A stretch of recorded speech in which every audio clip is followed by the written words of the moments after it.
Good morning friends, मैं रमन सिन्हा, एक digital entrepreneur. आपने एक फ़ोटो देखा होगा अभी जस्ट मेरे स्क्रीन पर आपको दिख रहा होगा। माय फर्स्ट 3 मंथ पे आउट्स एंड दूसरा इमेज आपको दिख रहा होगा माय लास्ट 3 मंथ पे आउट्स।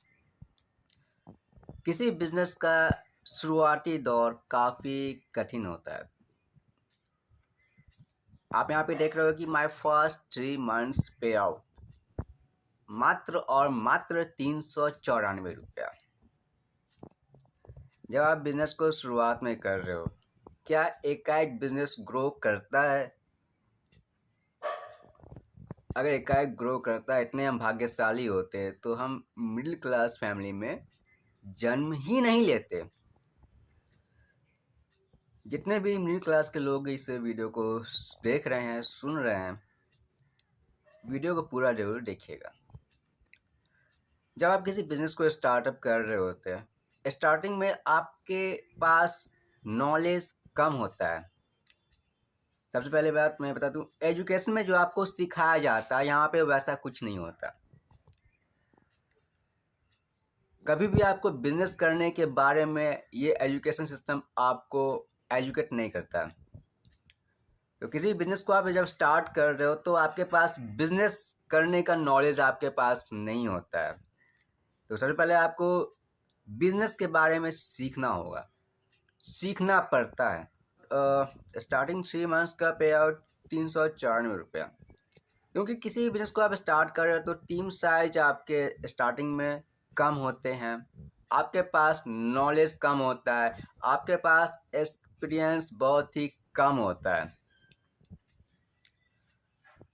लेकिन समझदार लोगों से आपका पाला अधिक मात्रा में पड़ जाता है।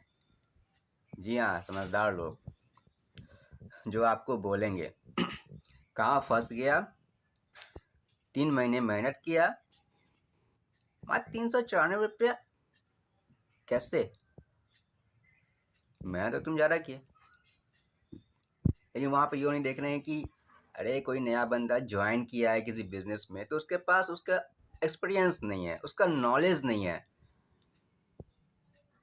नॉलेज लेने में समय तो लगेगा, एक्सपीरियंस बनाने में समय तो लगेगा। एकाएक तो कोई भी रातों रात लखपति नहीं बन सकता। ये कोई शेयर मार्केट नहीं है जो आप पैसा लगाए, लक साथ दिया तो आप ज़मीन से डायरेक्ट आसमान पे चले जाओगे। अगर लक साथ नहीं दिया तो अगर आप मिडिल क्लास में और भी नीचे धंस जाओगे। जो पैसा आपने लगाया वो आपके डूब जाएंगे। ये एक प्योरली शुद्ध बिजनेस है। This is direct selling business.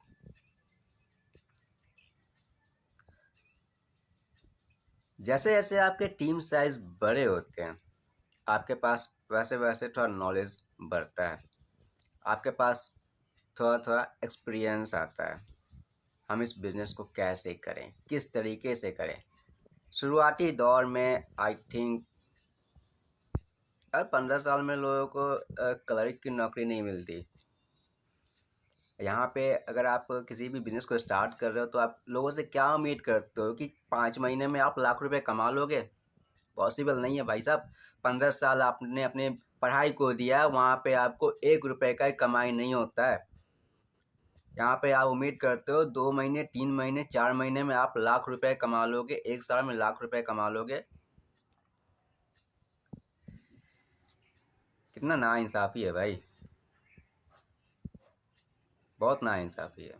जो लोग ये सोचते हैं कि 2 महीने में हम लाख रुपए कमा लेंगे, बहुत नाइंसाफ़ी है। 15 साल एक और दे रहे हो, यहाँ पे तुमको 1 रुपये कमाई नहीं हो रहा है। यहाँ पे 2 महीने तुम दे रहे हो और लोग आपको लगता है कि यहाँ पे आप लाख रुपए कमा लोगे। यहाँ पे आप एक और इमेज आप देख रहे होगे, लास्ट 3 मंथ्स पे आउट। जो पहला पे आउट का चेक था 394 रुपया, लास्ट 3 मंथ्स का पे आउट 72,325 रुपया। अगर मैं उस टाइम उन लोगों का बात मान लेता, उन लोगों का ज्ञान मान लेता, तो क्या आज इस 3 महीने में 72,000 का चेक मैं जनरेट कर पाता?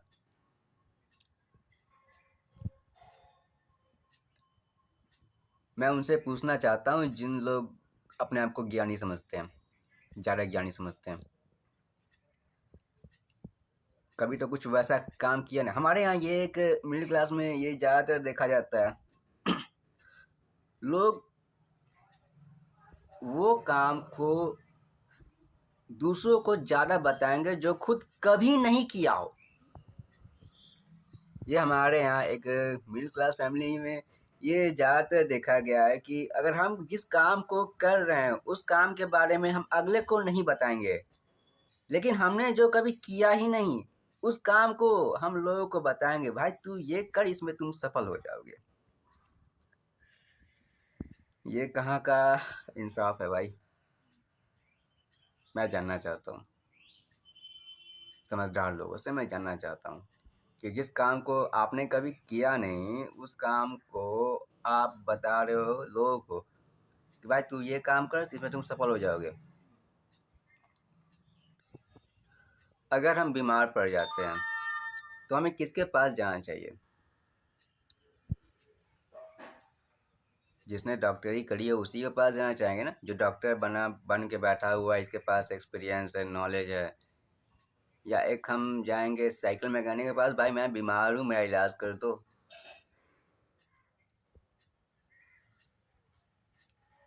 जाएंगे क्या? लेकिन यहाँ पे ज़्यादातर ये देखा जाता है, जो लोग जिस काम को कर नहीं रहे होते हैं लोग सलाह देते हैं तू ये काम मत कर, तू इसमें बर्बाद हो जाएगा। जितने भी अमीर लोगों का बात छोड़ो, वो तो खानदानी रईस होते हैं। सबसे बड़ा दिक्कत आता है मिडिल क्लास लोगों को। पैदा ही मिडिल क्लास में लेते हैं और मर भी जाते हैं मिडिल क्लास में। लेकिन एक चीज़ यहाँ पे हमने ये देखा है, एक सड़क पर रहने वाला व्यक्ति, कोई बाउंडेशन नहीं है। मिडिल क्लास में तो बाउंडेशन है, बहुत सारा बाउंडेशन है, जितने चादर हो उतने पैर फैलाओ। लेकिन एक झोपड़पट्टी में रहने वाला व्यक्ति, कोई बाउंडेशन नहीं होता उसके पास। वो अपने मेहनत पे, अपने दम पे एक बहुत बड़ा साम्राज्य खड़ा कर लेता है। लेकिन मिडिल क्लास के लोग आज्ञाकारी होते हैं बड़े लोगों का। जितने भी बड़े लोग होते हैं उन्हें ज्ञान देने में बहुत माहिर होते हैं। एक झोपड़पट्टी में रहने वाला लाख रुपया करोड़ रुपया कमा लेता है, लेकिन एक मिडिल क्लास फैमिली का व्यक्ति नहीं कमा पाता, क्योंकि गीता ज्ञानी लोग ज़्यादा मिल जाते हैं उन्हें।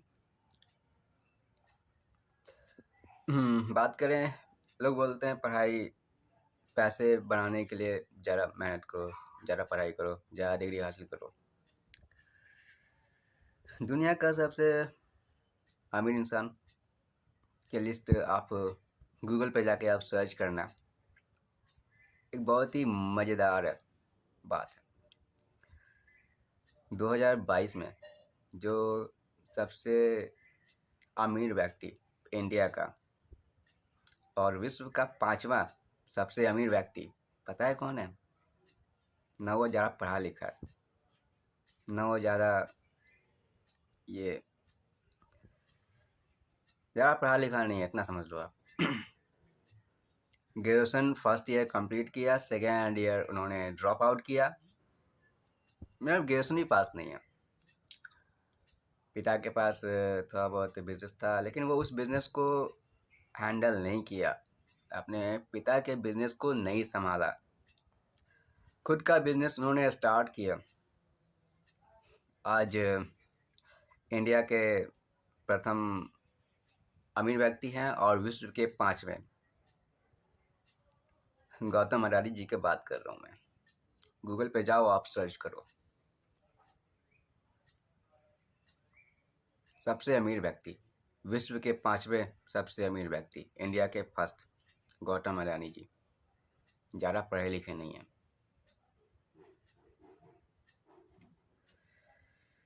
यहाँ पे देखा गया है ये कि दो नाव के बीच पैर रखोगे तो बीच में गिर जाओगे। आज का ज़माना वो नहीं है भाई साहब। 10 साल पहले 20 साल पहले वैसा हुआ करता था। आज के डेट में एक पे पाँव रखने से काम नहीं चलेगा। खासकर अगर आप फाइनेंशियल सिचुएशन का बात करें तो आपको 2 3 4 ऐसे वर्क करने पड़ेंगे जहाँ पे आप अपने काम को चला सको। किसी एक चीज़ पर डिपेंड आप रहोगे तो कर्ज में डूबे रहोगे। मिडिल क्लास में सबसे बड़ा ये बात भी देखा जाता है। हमारा एक वीडियो जाएगा यूट्यूब पे बहुत जल्द, जहाँ पे हम रॉबर्ट कियोसाकी की कैश फ्लो क्वाड्रेंट के बारे में हम जानकारी देंगे। जितने भी लोग इस वीडियो को देखने के बाद मुझे भला बुरा कहेंगे, उनके डाउट्स वहाँ पे क्लियर हो जाएंगे कि मैं गलत हूँ या मैं सही हूँ। Cash flow quadrant data free है, यूट्यूब पे जाइए, कैश फ्लो क्वाड्रेंट आप सर्च कीजिए बाय रॉबर्ट कियोसाकी। आपको पता पड़ जाएगा मैं सही हूँ या गलत हूँ। तो हमारे यहाँ हमारे मिडिल क्लास फैमिली में ये भी देखा गया, अगर आप अपने सपनों के बारे में लोगों को बताते हैं, लोग बोलते हैं पागल है क्या। ऐसा करके हम अगले के सपनों को दबा देते हैं। हम वैसा ही बन जाते हैं जैसा हमारे पूर्वज बने। पूर्वज ने वो काम नहीं किया तो हम भी ना करें, ऐसा सिखाया जाता है, बताया जाता है। पूर्वज अगर जॉब कर रहे हैं, बिजनेस कभी हाथ नहीं लगाए तो आप भी बिजनेस माँ करो। भाई पहले 1 रुपए में सब कुछ आता था, आज 1 रुपए में 1 रुपए का टॉफ़ी भी नहीं मिलता। ज़माना बदल गया भाई साहब। पहले हम लोग नोकिया का फ़ोन यूज़ करते थे, आज हम 5G का इस्तेमाल करते हैं। आज लोग एप्पल का इस्तेमाल करते हैं। पहले के ज़माना में क्या एप्पल का फ़ोन था? नहीं था। ज़माना बदल गया भाई साहब। पहले किसी को चिट्ठी भेजना हो तो कबूतर जा जा जा, लेकिन आज के ज़माना में एक इंटरनेट के माध्यम से हम लोग एक दूसरे को मैसेज पहुंचाते हैं।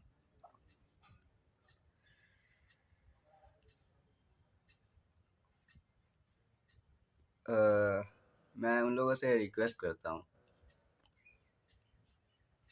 कि आपके आसपास जो भी ऐसे लोग हैं जो कहते हैं मेरा ये सपना है, मैं इसे पूरा करूँगा, आप उन्हें डिमोटिवेट ना करें। क्या पता कल को वो कहाँ क्या बन जाए। डिमोटिवेट आप बिल्कुल ना करें, आप उन्हें सपोर्ट करें कि हाँ तुमने सपना देखा है तो आपको उसके अनुसार मेहनत करना पड़ेगा और आप आगे ग्रो कर जाओगे। जितने भी लोग आज के डेट में अच्छे खासे पैसे अर्न कर रहे हैं, वहाँ पे वो अकेले तो काम करते हैं, साथ ही उन्हें लोगों के लिए एक प्लेटफॉर्म तैयार किया हुआ है जहाँ से वो उनके टाइमिंग का भी यूज़ करते हैं। ये सब बात है तो ये सब बात तो है कैश फ्लो क्वाड्रेंट का।